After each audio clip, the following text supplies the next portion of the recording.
Isang magandang Sabado po ng umaga sa ating lahat. Kumusta po kayo? Kumusta po tayong lahat? Tayo ay nagpapasalamat sa ating Panginoon at nagising po tayo muli sa isang umagang puno ng pag-asa. Paskong Pasko na po, no? Today is the first Saturday of December 2021 at ating pong looking forward for a better Christmas this year compared to last year dahil nga po sa pagluluwag na rin po ng mga quarantine restrictions. At dalangin ko na sa umagang ito ay kayo ay nasa malusog na pangangatawan at pag-iisip. Welcome po muli sa 1143 DZMR para sa programang Usapang Pangkalusugan. Ako po muli si Dr. Jennifer Gatiwan C., your program host. At samahan niyo po ako sa loob ng kalahating oras at pag-usapan natin ang mga napapanahong issue. At sa araw na to, ang ating pag-uusapan is the National Health Emergency Preparedness Day. Emergencies and disaster can happen anytime. They do not wait for anyone. That is why we must always be ready and prepared. Dahil pag tayo ay nakahanda, nababawasan tayo ng takot, nababawasan tayo ng agam-agam, and of course, nababawasan ng mga damages of properties na pwedeng maging sanhi because of the disasters that are coming, natural man o man-made. And over the past 2 decades, our former President Fidel V. Ramos acknowledged the issue of emergency preparedness by issuing a proclamation number 705. This declared December 6, sa darating na Lunes po yan, to be National Health Emergency Preparedness Day. And the proclamation noted that traumas and sudden injuries were among the top 10 causes of death for our country here, the Philippines. Furthermore, it stated that 1 person died every 2 minutes for the lack of first aid. Ika nga, no? 2 taong namamatay sa loob ng 1 oras dahil lamang po sa kakulangan ng kaalaman o dahil kakulangan sa first aid. Ayan, na pwede sanang mailigtas ang buhay ng taong yun. Underlying the urgency is our geographic position. Ang ating bansa is one of the most disaster-prone area in the region, in the Pacific region. So if you can see here, sa mga nanonood po sa Facebook, ayan, ang ating bansa ay na-erase, okay? Virtually disappeared under the global cyclone tracks from 1985 to 2005. So hindi po bagyo yan. Yan po yung mga dinaanan ng bagyo. Ayan. So dahil yung paulit-ulit tayong nadadaanan, ayan. So talagang kumbaga sa bowling, lagi tayong nai-strike. Compounding this is the cascade that often follows one disaster after another. No? So yung umpisa, mag-uumpisa sa typhoon, magkakos ng flooding, which could lead to massive displacement of people. And aside from that, there are landslides, destroyed transportation infrastructures, and so on. Between these and the Ring of Fire, ang ating bansa ay nandun din sa tinatawag na Ring of Fire. So, earthquake belt din tayo. Health emergency preparedness is definitely a necessity. Kailangan nating maging handa dahil sa ating location. According to the World Health Organization, public health emergencies can arise from wide range of cases. Nasabi po natin kanina, natural and man-made. Kung natural, may mga tinatawag na outbreaks of contagious, life-threatening disease tulad ng COVID-19. There are natural disasters such as flooding and typhoon and chemical contamination of our environment and radiation. Last year, nung pumutok po yung sa Lebanon, yung isang chemical containment area nila na sumabog. So, yun, massive emergency yun nangyari, aside from trauma. Okay? There may also be an act of terrorism such as bombings and shootings. Ayan, nangyayari po yan sa ating bansa dito. Okay? And mass casualty incidents such as car, plane, and train crashes. Yung po nangyari sa 9/11 sa New York.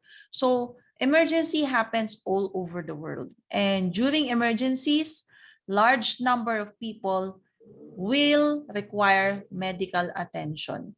And the healthcare systems may be overstretched. Ibig sabihin, kumbaga hindi kakayanin ng healthcare system lahat ng load. And because of that, public order may be threatened. Ayan. So pwedeng magkaroon ng kaguluhan because of that.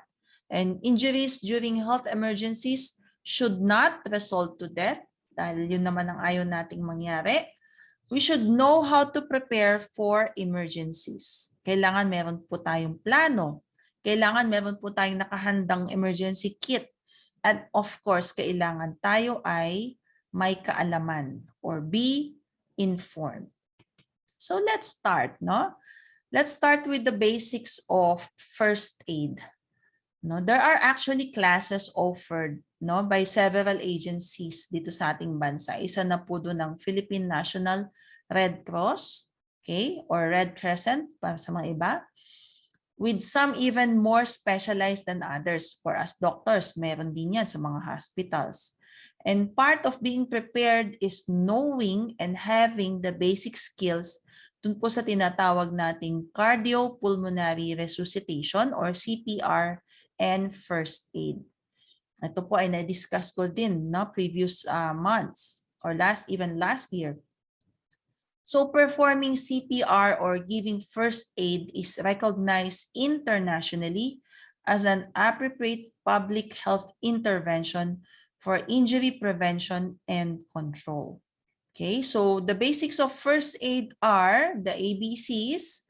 A is for airway. If someone is not breathing, no, kailangan baka may nakabara, tanggalin mo yung mga nakabara. Clear the airway. Letter B, breathing, ang kanyang paghinga. If the airway is clear, so napansin mo, wala naman palang nakabara, hindi siya nasa mid. Hindi pa rin siya humihinga. So B, breathing, provide rescue breathing. Yun yung mga tinatawag nilang mouth-to-mouth resuscitation, or kung meron kang mga kit o yung mga ambu bagging, ika nga. Or intubation. Ngayon, because of the pandemic, people are now aware, yung sinasabing na-intubate. Yun, rescue breathing tawag doon. Letter C is circulation. Kung umiikot ba yung blood sa kanyang puso hanggang sa mga kanyang ugat-ugat, no? So perform chest compressions to keep the blood circulating. Okay? So yan yung mga nagpupush sa dibdib, okay? Kumbaga ikaw ang kanyang magiging pumping organ dahil yung ibig sabihin yung puso ay tumigil sa pagtibok, sa pagpump. So walang blood circulation. Yan ang gagawin mo habang pag sinasabayan mo ng tinatawag nating rescue breathing. Okay? So, a simpler version of the ABCs is A is for awake. Gising ba yung tao? Kung hindi, try to wake that person up. Pag hindi siya magising, make sure someone will now call the emergency hotline o yung tinatawag nating 911. Okay? Meron na din po tayo dito nun. And move on to the letter B. Okay? So, hindi ikaw yung maghahanap ng tawag. Mag-uutos ka ng tao. No? Call 911, call emergency. Ayan. Ikaw andun ka dun sa tao mismo. I-check mo na ulit. B, breathing. Okay? Pag hindi siya humihinga, yun na. Rescue breathing and chest compression. Okay? Pag hindi pa rin siya humihinga, so at gumagawa ka ng chest compression, move on to letter C, continue care. I-follow up mo, may tumawag na ba? Okay, so tuloy-tuloy lang, chest compression, rescue breathing until may dumating na ambulansya. Okay, so hindi ka titigil doon. Actually, diniscuss po natin yan, no? It's about 30 compressions to 1 rescue breathing. So pag or 2. Ayan, nakikita natin dito sa picture natin ngayon, no? 30 na push to 2 rescue breathing. Yun ang ratio. Okay, so mas madaming pump. Okay? Some courses include D and E. D stands for disability assessment. Kung mga na-aksidente. So, i-check mo kung nagbe-bleed siya. Ayan. At kung ikaw ay nasa lugar na meron tinatawag na AED or Automated External Defibrillator, which is a device that shocks the heart so it begins beating. Ayan. So, pwede yan. Okay? And E stands for examination, evaluating the person for signs of injury, bleeding, allergies, or other problems once you know that they are breathing and their heart is beating. So yan po yung mga dapat nating ma-assess. Okay? So other than that, no? Okay, so cardiopulmonary resuscitation or CPR is one of the most important emergency medical procedures. If a person is in cardiac arrest in which their heart is not beating, they could die. So ito yung isang matinding emergency, no? Cardiac arrest. So dito natin ginagawa yung CPR. At ginagamitan natin ng AED or the Automated External Defibrillator kasi this is the only thing that could save their life. Okay? AEDs are available in many public areas tulad ng mall, even airport or mga business. Ano kasi requirements po yan sa mga establishments. Ito po ay mga device na simplified use na yan, yung parang kinokuryente yung dibdib. Okay? Pero may training po dyan. Okay? So usually, yung mga like sa mall, yung mga guards doon, technically they are supposed to be trained to use those AEDs. Okay? So what to do when you suspect if someone is in cardiac arrest, lalo na ngayong Christmas, ingat-ingat po tayo sa ating mga kinakain. So again, get someone to call the emergency hotline or 911. Tapos B, no, check if it's breathing, and then C, chest compressions immediately. Use both hands, dalawang kamay. Ito po sa picture makikita. Push down and hard and fast in the center of the chest. Okay? Yung lakas mo manggagaling sa balikat mo, hindi sa kamay mo. Buong katawan mo ang ipupush down mo. Allowing the chest to come back up naturally between every compression. You have to do it hard. You have to do it fast. Okay?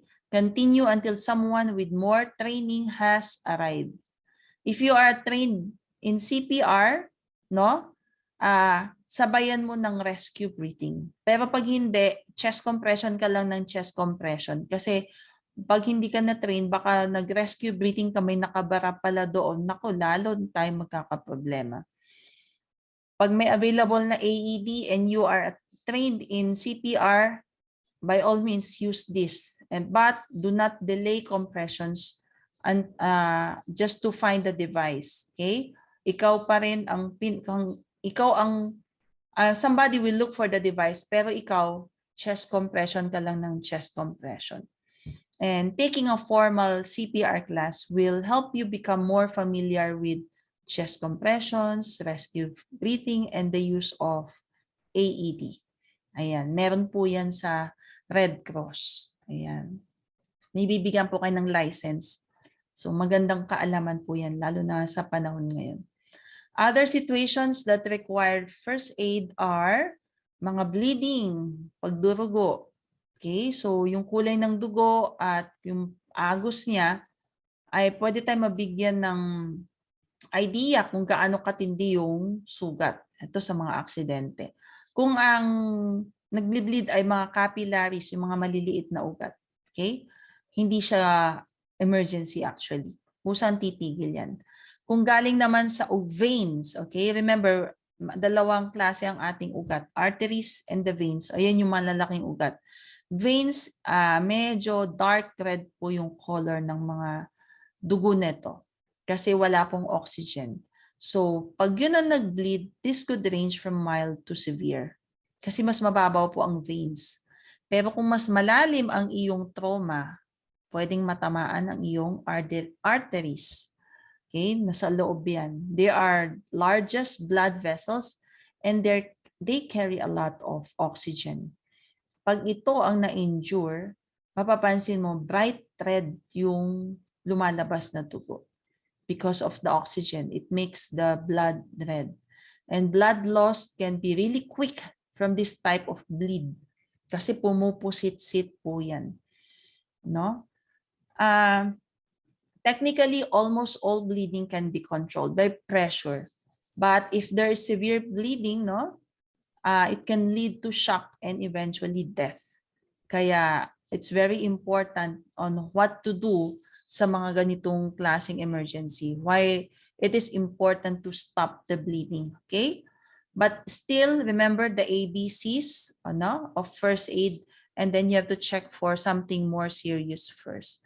So, unang-una, hygiene. Wash your hands or put on disposable gloves is possible. This can help protect you from infectious diseases. Baka yung taong yun, may mga ibang sakit din siya. Yung pong sugat, linisan nyo ng clear water. Okay? Tapos, yung sugat niya, kung pwedeng matakpan to ng clean cloth. Okay? Towel, blanket, whatever is available.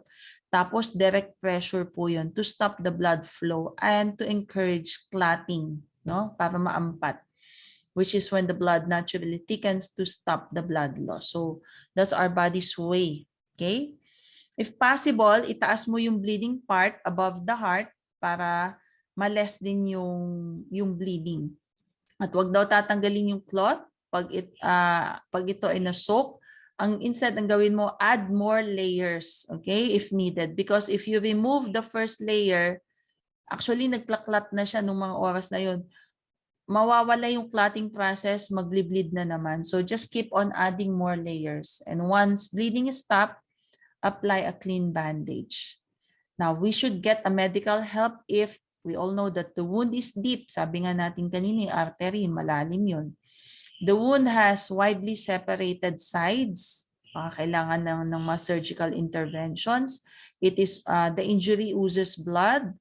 No? The injury is from animal or human bite. Remember, rabies. Okay? The injury is a puncture, burn, or electrical injury. Ayan. At if yung bandages mo is already soaking with blood, so ito ay kailangan mo ng further assistance. So call for help, okay? Call the hospital or wait for the ambulance to come. Other emergencies are choking. Ayan, ito ngayon, kainan. Okay? So alam naman natin ang itsura ng isang taong nachuchok. Nahirapang huminga, nangingitim na, nag-blue-bluish, okay? So this picture is a person showing the Heimlich maneuver, okay?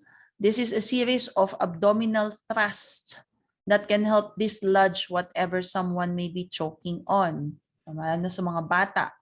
It should only be done if someone is truly choking. Huwag mo tong gagawin kung yung taong yun ay nag-iinarte lang. So bago mo gawin yon, kailangan ma-identify mo, if someone is coughing, pero nagsasalita siya, ibig sabihin hindi siya nasamid. Okay? Pero pag napansin mo, hindi na siya makasalita, ibig sabihin hirap siya makahinga. So, proceed to do the Heimlich. You go behind that person, you lean that person slightly forward, okay? Tapos, parang yayakapin mo siya around the waist, clench the fist, parang susuntok, di ba? Tapos, yung hinlalaki mo parang medyo nakadiin pa paloob in between pusod niya tsaka yung rib cage. Tapos mabilis yun, 5 quick thrusts, 5 beses mo siyang medyo masakit yun, pero mas kailangan niya yun para maitulak yung nakabara. Okay? Repeat until the object is coughed out. Ayan. So may mga special cases, paano kung mataba, buntis, okay? Around the chest, medyo mas mataas. Okay? Para lang matanggal. If someone is unconscious, na himatay na siya, place them on their back and kneel over them. And place the heel of your hand slightly above the navel. So, ito na. Okay? Place your other hand on top of it tapos i-push mo yan pataas para matanggal. Sa baby, iba po. Idadapa mo. Talagang papaluin mo yung likod niya. Okay? So there are, you can see those Heimlich maneuvers sa Facebook or sa YouTube if you want to have more idea. Okay? Another's burn. Okay? Maraming klase ng burn. Chemical burn, electrical burn, thermal burn. Okay? At syempre, kailangan mo ma-check yan. If it's first degree, second degree, third degree. First degree, medyo mas mababaw. Second degree, medyo mas malalaki na yan. Third degree, ay, ano na yan, nangingitim, sunog. So, this is an emergency. But first aid is flush the burnt area with cool running water for several minutes. Huwag mo daw gagamitan ng yelo. Okay? Apply a light gauze bandage at pwede mong apply ng mga ointment, burn ointment. Okay? Lalo na kung minor burn lang. And kung minor burn, painumin mo ng paracetamol or ibuprofen for pain relief. Ayan.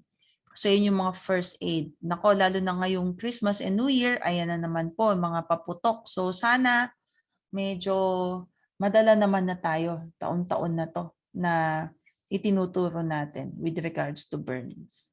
Aside from that, broken bone and fracture, mga aksidente sa daan. Okay? Any injury to your limbs, hands, and feet needs to be treated as a broken bone until an X-ray can confirm what you are dealing with. Kung sprain man yan o broken bone. So, ang gagawin mo, immobilize yung part na yon para hindi lalong mabali. Okay? Put some ice pack to lessen the inflammation. Ayan. So, yan yung ating mga first aid doon. Okay? So, but kung aksidente, okay, so perform the ABCs din also. Check muna if the person is awake, breathing, ganyan. Pag nakausap mo, sumasagot, o check mo na, yan na yung D, disability. O check mo, mukhang na-fracture. So, dun ka na mag-deal. Okay? So, those are the basic first aids. Now, let's go to the first aid kit. Aside from knowing first aid techniques, it is also important that households and workplaces have first aid kit that is well organized, fully stocked, and readily available. Okay? So, one is the minimum, but you can have more than one. Meron sa sasakyan, meron sa bahay, meron sa opisina. Okay? A standard kit should have band-aids, gasa, medical tape, alcohol, antiseptic, gunting, thermometer, medicine for fever, diarrhea. Ayan. So, yan yung mga dapat meron sa bahay sa ating first aid kit. Aside from the first aid kit, meron po tayong tinatawag na go bag. Ano itong go bag? Ito ay yung emergency overnight pack. Okay? So, kung ikaw ay kailang mag-evacuate, okay? Ikaw ba ay nakatira sa isang lugar na madalas kayo ay mag-evacuate? Okay? Dahil sa landslide, sa pagbabaha, sa sunog. Okay? So, ang Philippine Red Cross advise every family to be prepared. Meron silang tinatawag na emergency or go bag. Okay? Ang laman po nito, no, ay isang emergency kit that could help you last for around 3 days. No, andun yung supply mo for the whole family. Ano ang laman ng mga ito? No? Ang yung go bag ay ideally, ito yung minimum pero you can have more than that. Battery powered radio with extra batteries, flashlight, kandila, posporo, pito, first aid kit, drinking water, ready to eat food, no? Important documents na naka-sealed, no? In envelope, waterproof para hindi siya masira. Mga extrang damit, raincoats, boots, sanitary supplies, kung ikaw ay babae, no? Spare cash, kasama na rin po ang coins. Rope, tali, old stack of newspapers and sturdy containers, may mapaggagamitan po yan. Sleeping bags or mats and blankets, and supplies for the needs of infants and children, the elderly, and persons with disabilities. Kung kayo ay may pamilyang may mga baby na nagbe-breastfeed, it is also important to include breastfeeding kit in your emergency preparedness pack. Okay, to ensure that infants receive proper nutrition during an emergency. Ayan, no? Mga malunggay capsule. No, this kit include malong kasi parang pantakip, feeding cup with cover, food container with spoon and fork. Ayan, kung si baby ay kumakain na. 1 liter glass tumbler with cover, soap for hand washing, and information materials like birth certificate of your child. Pag may mga disasters and emergency po, no, yung mga powdered milk or feeding formula is not safe because of the lack of clean water. So mas breastfeeding po ang pinupush kasi diarrhea po yung pwedeng mangyari sa kanila. In times of emergencies, breastfeeding it's still the best, ika nga.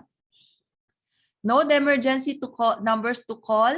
Yan. So, dapat alam mo yung mga 911, 8888 sa National Citizen Hotline, Red Cross #143. Ayan. Keep in mind that minutes and hours can mean the difference between life and death for that person if not given proper care. So, as we end, generally, it's too hard to be too prepared when it comes to emergencies.